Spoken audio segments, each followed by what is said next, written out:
Hi everyone, hope you all are very good in health. When this healthy word comes in our mind, we start to eat or drink that thing even if it doesn't appeal to our taste bud, due to which we are unable to carry forward that habit in our future.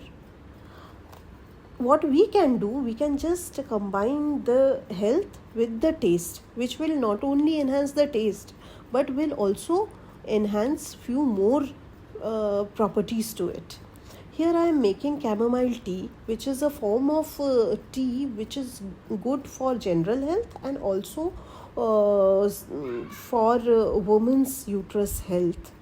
So to it I am adding little bit of lemon juice, little bit of honey, uh, which will not only enhance the taste, I am telling you, it will also aid in digestion, in weight loss, and of course boost the immunity because it has vitamin C, which is a basic property of lemon. Just add hot water to it and you can take this tea twice in a day and you will love it. Thanks for watching, guys. Bye bye.